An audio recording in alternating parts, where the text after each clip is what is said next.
Ancient Sri Lanka has been the home for 9 kingdoms, from Anuradhapura, Polonnaruwa, Dambadeniya, Yapahuwa, Kurunegala, Gampula, Kotte, Sitavaka and Mahanuwara. Here we are at the 4th kingdom, Yapahuwa, on a quest to explore the wonders, the heritage of ancient Sri Lanka. Stay with us as we take you through the rock fortress of Yapahuwa.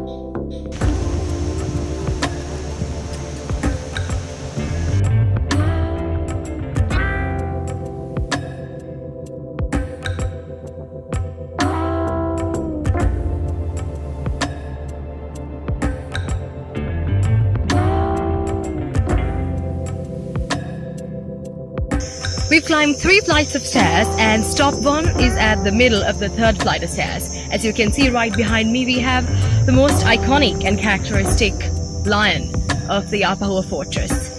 What's so special about this is that it has features of a Chinese dragon clearly depicted on its face. We're standing underneath the entrance to the Temple of the Sacred Tooth Relic. And what's very special about this archway here is that it's constructed out of a single rock, and it's the only sort of entrance in Sri Lanka to be constructed using one single piece of rock. We're standing at the highest most level of the rock fortress, which is the Temple of the Sacred Tooth Relic. One of the reasons why the kingdoms shifted from Dambadeniya to Yapahuwa, which is a sub-kingdom of Dambadeniya, was to make sure that they were able to provide the maximum amount of security for the Tooth Relic, and hence a palace was built right here, providing it all the security it needed. The stories say that the Yapahuwa Fortress was built following inspiration from the most famous Sigiriya Rock Fortress. But the main difference here is that at Sigiriya you have all 4 entrances open, and here at Yapahuwa they made sure that they found a rock which has one gate completely closed off, as you can see on my right hand side, which is the southernmost gate, and they had only to deal with 3 other entrances, thus making sure that it was more secure and the Sacred Tooth Relic was in safe hands. And right behind me, just over there, you will be able to see a sculpture of dancers. And this particular sculpture was also inspired by the dancers in the Kandyan Perahera. And a closer look will give you details about all their dance positions and the various genres of dance, all giving you a clue about the Perahera of that era.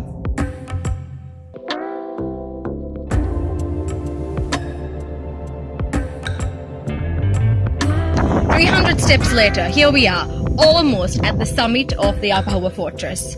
Right above us, you might be able to see remnants of Warrior Suba's palace. Warrior Suba was a provincial chief back before the kingdom shifted to Yapahuwa, who was really involved in making sure that this place was used as a military stronghold, gathering armies to face invasions from foreign lands.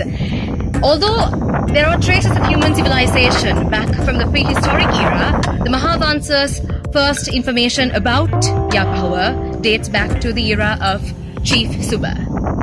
So we're sort of taking a quick break as we're heading all the way down after conquering the fortress. Some interesting facts we got to know while we were climbing up. Excavations are still underway, and they note that the architecture and the engineering behind it is really interesting. Some say that they're yet to figure out how the water seeps through certain parts of the rock and doesn't in other parts, sort of giving us a hint about some strange engineering mechanism underneath it. So we'll take you through some other interesting facts as we walk down, but that's it from here. We dragged our not so athletic selves up and down, and we are panting every step of the way. But here we have with us Uncle Sunil, who works for the archaeology department, who was our tour guide for this trip. So we'd like to ask him, Uncle දවසට කී සැරයක් යනවද මේ කිව්වට පහලට? තුන් පාරක්. Uncle තමාරුවක් නැහැ. අමාරුවක් නෙවෙයි. Yeah, there you have it. He's as healthy as anyone can be. Well, fun fact about these steps right here.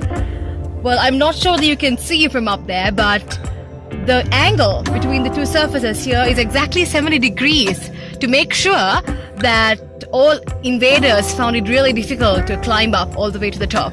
So as opposed to normal stairs which has like a 90-degree angle between the two surfaces, these have a 70-degree angle. We have now reached the base of the Yapahuwa Fortress, and what's around me here is the courtroom of King Bonikabahu I, and I'm pretty sure this is right where he was sitting when he was chairing the meetings back in the day. With that, it's a wrap from the ancient rock fortress of Yapahuwa. Stay tuned as we bring you more on the other fallen kingdoms of Sri Lanka. Take care and goodbye.